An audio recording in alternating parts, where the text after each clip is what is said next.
Awaken your spirit chosen ones. When eyes stay fixed on you longer than they should, it's never by accident. Some of you think you're just living your life unnoticed, posting, working, surviving, but let's be clear. Chosen ones never live in the shadows, even when they feel invisible. The truth is, someone somewhere has specific instructions to keep a close eye on you. And I don't mean the casual scroll-and-like kind of attention. I mean calculated, documented, and intentional. History proves it. Governments have poured billions into surveillance programs that track individuals not because they're celebrities, but because they carry disruptive potential. Now, if entire systems can obsess over one person's next move, what makes you think you've slipped by undetected? You carry something too unusual, too unexplainable, and too unreplicable for the world to ignore. And let's be real. People pretend they're not watching you, but you felt the pattern, the random coincidences, the eerie timing, the way information about you seems to travel faster than you do. It's not paranoia when the evidence is consistent. Chosen ones aren't stalked for fun, they're monitored for management. It's almost funny, though. Imagine boardrooms, group chats, or late-night whispers all revolving around you. The very same people who underestimated you now treat you like a research project they can't figure out. It's laughable if you think about it. Your existence has unintentionally turned into their full-time job description. So before you dismiss the feeling that eyes are always on you, understand this. You're not being paranoid. You're being proven. And tonight, we're peeling back the layers on why specific instructions were given to watch you, and what it truly says about the power you carry. Number 1. They don't watch you for entertainment. They watch you for containment. They don't watch you for entertainment. They watch you for containment. There's a sharp difference between curiosity and control.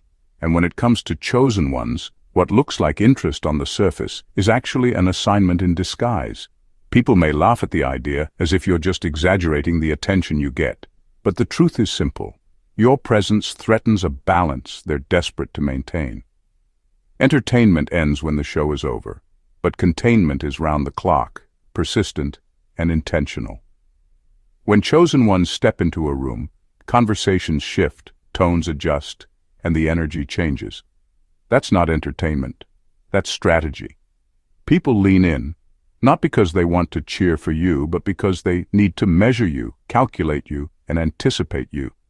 They watch for cracks they can exploit, patterns they can predict, and vulnerabilities they can use against you. Not because you asked for attention, but because your very existence disrupts what they thought was secure. Containment means they are not hoping you rise, they are making sure you don't rise too fast, too far, or too freely. They want to slow your momentum before it becomes unstoppable. It's like an unspoken protocol. Keep tabs, keep records, keep you within boundaries. They want to shrink the space you occupy without you even realizing it, making sure your reach doesn't expand beyond their comfort. And yet, the irony is that the very act of watching proves the opposite of what they want. It proves they already believe you carry something volatile, something potent, something capable of shifting the atmosphere around you. Nobody invests time monitoring what they don't secretly respect or fear. Entertainment fades, but containment lingers because they're trying to keep a lid on something they know cannot be easily contained. So if you've noticed eyes on you that never seem to look away, understand this: you are not their amusement. You are their assignment.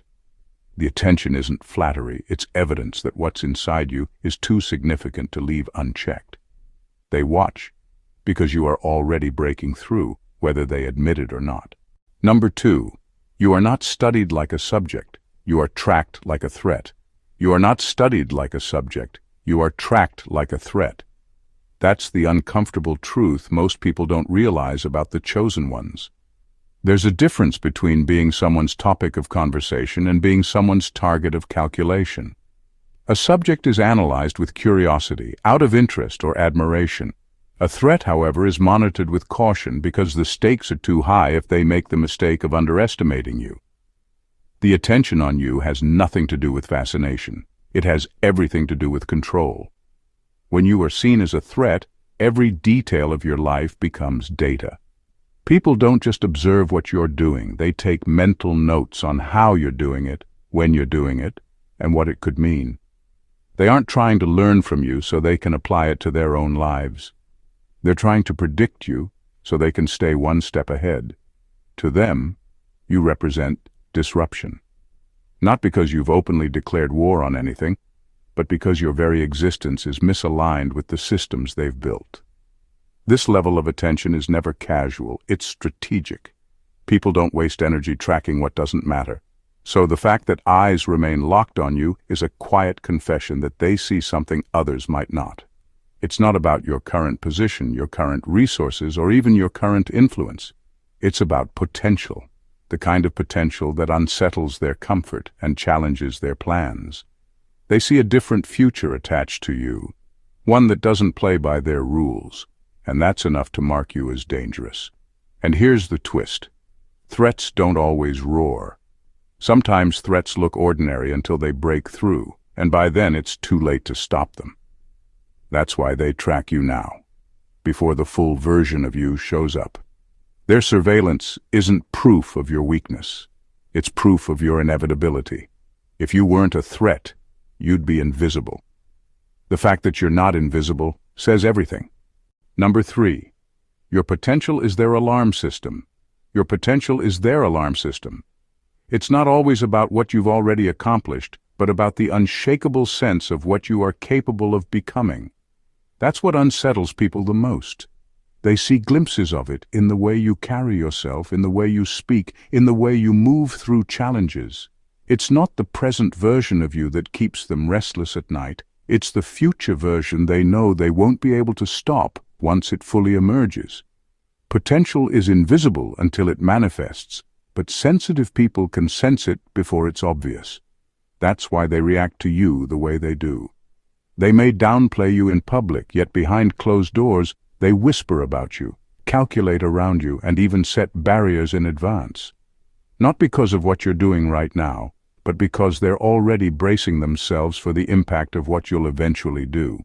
To them, you are a countdown clock. Every step you take toward your purpose sounds like a siren warning that their grip on influence, power, or control is slipping. The irony is that your potential doesn't need to scream to be heard. It carries weight in silence. Even when you're not striving, people still feel the vibration of what's inside you. And that unsettles them because they can't measure it, they can't replicate it, and they certainly can't contain it.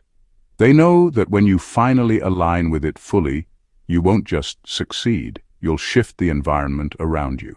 That's not a possibility they can afford to ignore.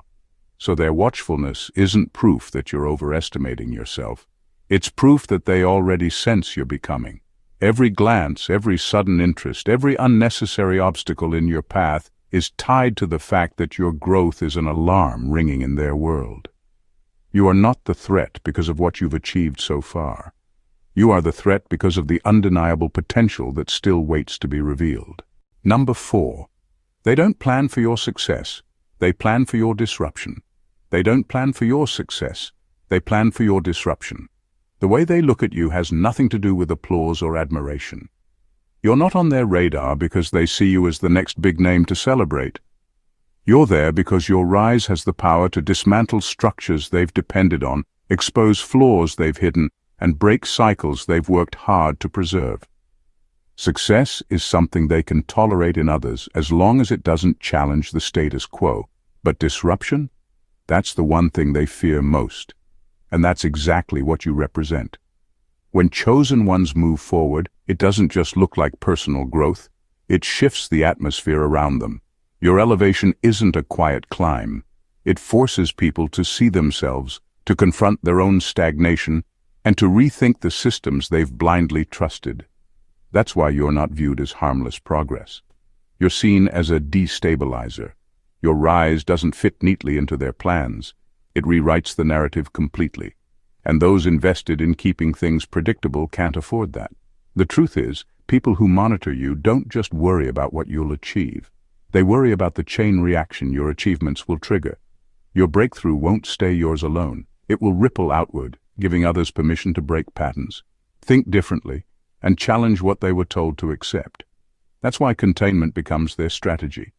If they can't stop you from rising, they'll try to distract you, delay you, or water you down until you seem like less of a threat. But what they don't realize is this: disruption is not something you try to do. It's something you naturally are. Your presence alone rewires rooms, and your growth automatically alters landscapes. They can plan all they want to manage your disruption, but they can't undo the fact that you were born to shake foundations. Their fear is confirmation. You were never meant to fit into the narrative. You were meant to rewrite it. Number 5. You carry a blueprint. They cannot replicate. You carry a blueprint they cannot replicate. That is the silent reason for their constant watchfulness. What you have inside you isn't something a person can pick up from a book, steal from a strategy, or copy from a mentor. It's not transferable, it's not downloadable, and it's not for sale. It's a design stamped into you alone, and that's why they observe you so closely. They're not trying to learn how to become you. They're trying to figure out how to stop what only you can bring. Every chosen one carries something tailor-made, a mix of insight, resilience, creativity, and perspective that no system can reproduce. They can imitate your style, echo your words, or mimic your steps, but the results never match, because the blueprint doesn't belong to them. They can steal what's visible, but never touch what's invisible. And deep down, they know it. That's where the quiet frustration comes from. Watching you doesn't equip them to replace you. It only reminds them of what they'll never possess. Blueprints are dangerous to systems built on sameness. Yours proves there's another way forward, one that doesn't require their approval or depend on their structures. That's why they monitor you, because you expose the limits of their reach. You carry something that can't be franchised, watered down, or mass-produced.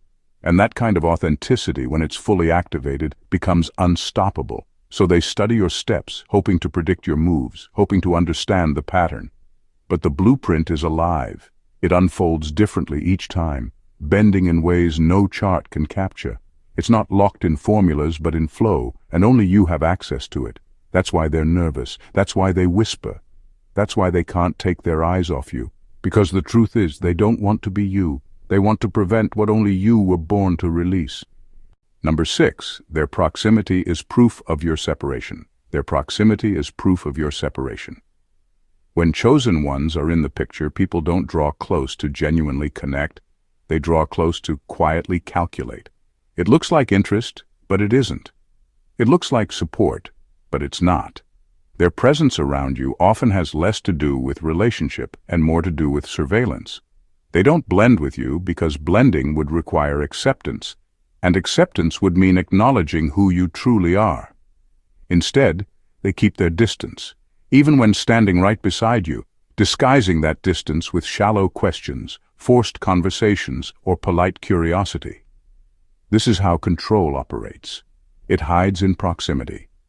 By staying close enough to observe but far enough to avoid commitment, they get to monitor without ever truly engaging. It's a tactic designed to keep you second-guessing yourself, to make you wonder if their presence is genuine or strategic.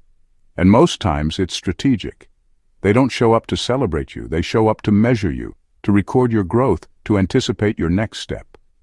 But the very fact that they feel the need to maintain that proximity reveals the separation. It says without words that you are not the same. You carry something they cannot step into, no matter how much they linger around it. You move with an energy they can't replicate, even when they pretend to be aligned. Their closeness is not a sign of intimacy. It's evidence of the gap between what you are and what they can never be. So don't confuse proximity with partnership. Don't mistake attention for alliance. Their watchful presence is not about connection. It's about containment. They're close because they can't afford to ignore you, but separate because they'll never truly belong to your path. Their very nearness proves your difference, and that difference is the reason you can't be stopped. Number 7. You are their case study in prevention. You are their case study in prevention. Your life is not just observed, it's dissected, analyzed, and documented as if you're some kind of manual for how to manage what they fear. They don't watch you simply to understand you. They study you to design strategies against you. Every setback you face, every battle you endure, every time you rise again after being knocked down, it all becomes material for their silent curriculum.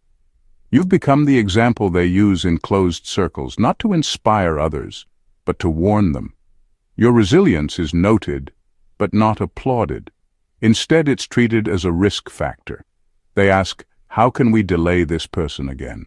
How can we silence their voice without making it obvious? How can we create enough obstacles so others watching will be too afraid to even try what they're trying? You are the test subject for their preventative measures, not because you volunteered, but because your life already disrupts their predictable formulas. The truth is, chosen ones expose weaknesses just by existing. Your survival against odds they set up makes them rethink their own systems. And instead of admitting your strength, they rewrite the narrative. Look how hard it was for them. Do you really want that life? They turn your endurance into a warning label, hoping to scare others away from ever daring to carry the same weight. You are proof of what can't be controlled, so they frame you as a cautionary tale. But what they miss is that every attempt to use your life as prevention only makes you a clearer example of perseverance. They wanted you to be a deterrent, but instead you've become undeniable evidence that even with resistance, even with sabotage, even with monitoring, the chosen still move forward. Their case study backfires because the more they study, the more they reveal. You can be delayed, but never denied. Number 8. They don't want to understand you. They want to predict you. They don't want to understand you. They want to predict you. Understanding would require patience, depth, and an openness to accept who you really are. But prediction is different. It's about control. It's about mapping out your next move before you make it so they can stay ahead of you or cut you off entirely. They're not studying your life to appreciate it. They're studying your life to limit it. Unpredictability is a power they can't handle. Systems survive on patterns, cycles, and predictability. When people know what's coming, they can prepare. They can build defenses. They can manipulate outcomes. But when you move differently, when you refuse to fit into their boxes, when your choices don't match the script they've written for you, you break their rhythm. You become the variable they can't calculate, and that unsettles them more than anything. This is why they watch so closely. They're not looking for who you are. They're looking for patterns they can exploit. They track your habits, your responses, your triggers, even your silences. The goal isn't clarity, it's control. If they can guess your next step, they can set a trap before you take it. If they can predict your pivot, they can dull its impact before the world feels it. But every time you move outside of their expectations, you remind them of the one truth they can't swallow. They don't own your flow. Chosen ones carry an unpredictability that isn't random, it's divine. It's not chaos, it's strategy at a higher level, one they don't have access to. And that's what makes it impossible for them to contain. Your unpredictability keeps you ahead, keeps you free, and keeps them frustrated. They wanted to study you like a formula, but formulas always lead to fixed results. You're not a formula, you're a force. And that's why no matter how close they watch, they'll never be able to calculate you into submission. Number 9, you threaten economies of influence. You threaten economies of influence. This isn't about money in the obvious sense. It's about systems that thrive on power, control, and the ability to shape minds. Entire industries, institutions, and social structures are built on the assumption that people will stay dependent, intimidated, and easily guided. But when someone like you shows up, operating with clarity, authenticity, and courage, the ground under those structures begins to shake. You don't just challenge individuals. You disrupt the very flow of influence they've been feeding on. Your presence cuts through manipulation because you don't move by fear. Fear is the currency of control. It keeps people small, compliant, and predictable. The moment you refuse to buy into it, you weaken the value of that currency. And when others see you walk differently, they start to question their own chains. That questioning is dangerous to any system that thrives on blind obedience. That's why they keep such a close eye on you. It's not your failures they're worried about, it's your momentum. Momentum is harder to stop than a single action. A mistake can be pointed out and magnified, but momentum is a force that builds silently, gathering strength with each step forward. They know once it reaches a certain point, There's no way to contain it. That's why the monitoring is constant. They're not waiting for you to collapse. They're waiting for the chance to interfere before your influence grows past the point of no return. But here's the truth they can't avoid. The more they track you, the more they confirm that their economies of influence are fragile. If one life moving in truth can shake entire structures, what does that say about the foundation they've built? Their surveillance is less about curiosity and more about survival. They don't just see you as a person, they see you as a threat to the system itself. And they're right, because your existence alone proves that manipulation isn't permanent and that hierarchy isn't destiny. You are living proof that their influence can be interrupted. Number 10. Your silence isn't golden to them, it's dangerous. Your silence isn't golden to them, it's dangerous. For most people, silence signals absence, withdrawal, or defeat. But when it comes to chosen ones, silence is never empty. It's the space where strength gathers, where clarity sharpens, and where the next move is quietly being prepared. That's what unsettles them. They can deal with your words, your activity, even your resistance, because all of that is visible, measurable, and easy to counter. But your silence, that terrifies them, because it leaves them with nothing to calculate, nothing to predict, and nothing to control. They know your silence isn't passive. It's preparation. They can feel the tension of it like a storm in the distance that hasn't broken yet but is bound to. They understand that when you finally step forward again, it won't be with noise for the sake of attention. It will be with impact that changes the entire atmosphere. And impact is something they can't mute no matter how hard they try. This is why your quiet seasons draw so much scrutiny. They lean in more during those times, watching with heightened intensity, because the absence of obvious movement doesn't read to them as stillness, it reads as strategy. They ask themselves, what are they planning? What are they preparing for? What will they unveil next? Your silence puts them on edge because it reminds them they're not in control of your timing. And here's the irony. The more they fear your silence, the more they reveal its power. They label it as inactivity, but their nervousness betrays the truth. They know it's the calm before something undeniable. Chosen ones don't retreat for weakness. They retreat to realign. And when you re-emerge, you never come back as the same version they last saw. You come back sharper, stronger, and more precise. That's why your silence isn't golden to them. It's a countdown, and they know once it hits 0, nothing will stay the same. Number 11. You are watched not to be imitated, but to be interrupted. You are watched not to be imitated, but to be interrupted. That's the detail many people miss when they talk about attention. Not all attention is admiration. Some of it is surveillance with an agenda. The eyes on you aren't there to study your brilliance, so they can apply it to their own lives. They're there to find the cracks, to detect the openings, and to time their interference so that your rise never reaches its full height. This is why chosen ones often feel resistance at strange points in their journey. It's not random, it's calculated. People don't wait until you're fully established to attack. They interfere while you're still building, while your vision is still fragile, while your confidence is still solidifying. That's when you're most vulnerable to doubt, distraction, and discouragement. They know if they can interrupt you before you fully awaken to who you are, they won't need to face the unstoppable force you're becoming. Their observation isn't flattery, no matter how it looks on the surface. Flattery admires. Observation calculates. They're not taking notes on how to replicate you. They're creating strategies on how to delay you. They study your momentum to predict when you're about to break through, then throw roadblocks in your path disguised as opportunities, obligations, or even relationships. They'll use timing as their weapon, hoping to cut off your rise before it gathers too much strength. But here's where they miscalculate. Chosen ones don't just survive interruptions, they evolve through them. Every interference sharpens your discernment, every delay builds your endurance, and every setback pushes you closer to mastery. They think they're weakening you, when in reality they're training you. What they fail to understand is that your awakening can't be stopped, only postponed. And when it comes, it will be stronger, louder, and more undeniable than they ever prepared for. That's why they watch. Not because you're easy to imitate, but because you're impossible to contain. Number 12. Your very existence is a breach in their system. Your very existence is a breach in their system. From the beginning, things were structured to produce sameness, people who think the same, live the same, and follow the same rules without question. But then there's you.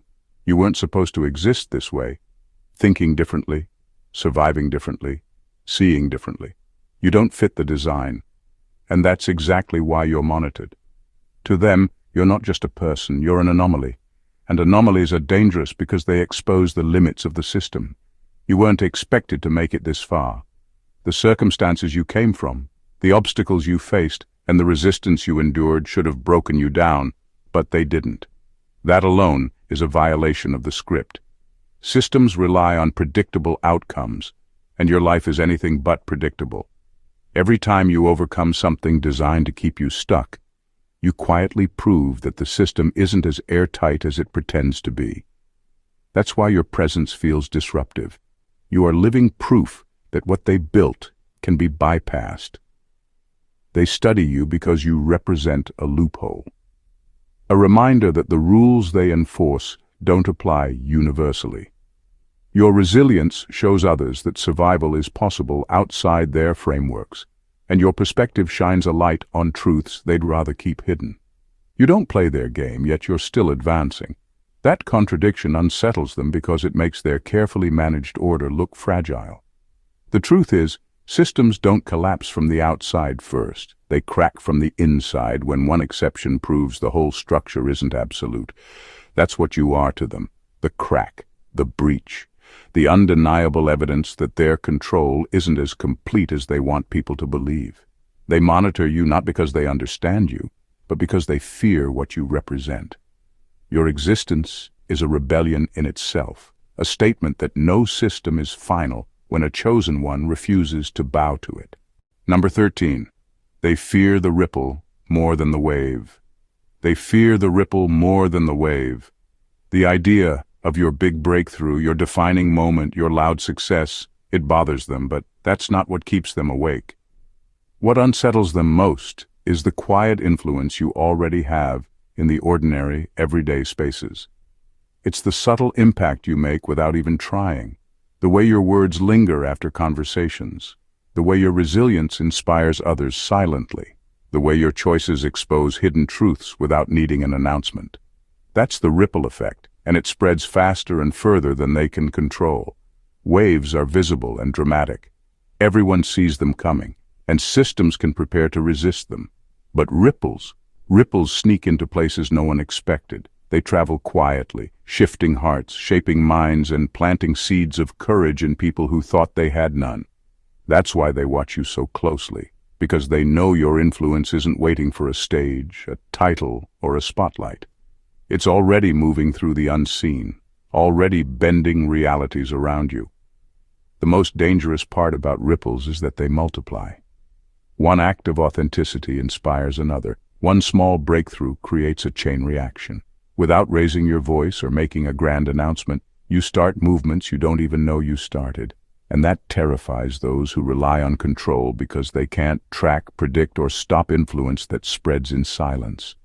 This is why they focus on monitoring your present, not just your future. They know your eventual wave will make noise, but they're even more concerned about the quiet shifts you're causing now. A conversation here, a decision there, a refusal to compromise. It all adds up to a ripple that touches people you've never even met. Your existence alone destabilizes their certainty. They wanted to prepare for one grand wave, but instead they're drowning in the ripples you create every single day. And the truth is, those ripples are already building the momentum that will one day make the wave impossible to stop. Number 14. You are the proof they never wanted exposed.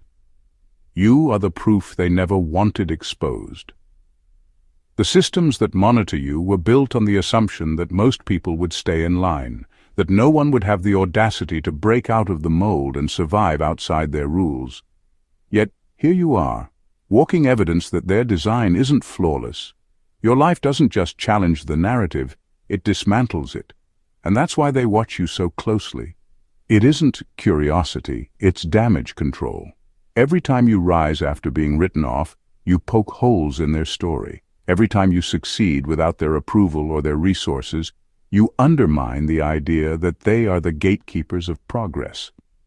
And every time you stand unapologetically in your identity, you strip away the illusion that their system is unshakable. Your very survival is a contradiction to their blueprint, a reminder that people can't be contained as easily as they were promised. They fear what you reveal without even trying, because your life shows others that the limits weren't real, the obstacles weren't final, and the authority wasn't absolute. That kind of truth spreads quickly, and once people see it, they can't unsee it. You don't just free yourself, you plant the thought of freedom in everyone watching, and that seed is what they're desperate to suppress. That's why their watchfulness feels invasive, why their responses to you seem bigger than your actions deserve. They're not just reacting to you, they're reacting to the cracks you expose in their design. You make their control look fragile, and fragile control can't survive exposure. So they monitor you, not as admirers, but as managers of perception. They hope that by keeping an eye on you, they can minimize the damage you do to their carefully built image. But it's already too late. The proof is alive, breathing and moving, and it's you. They never wanted it exposed, yet every step you take makes the weakness of their design harder to deny. From the very beginning, their eyes on you were never about admiration. They weren't celebrating your potential, they were calculating how to contain it.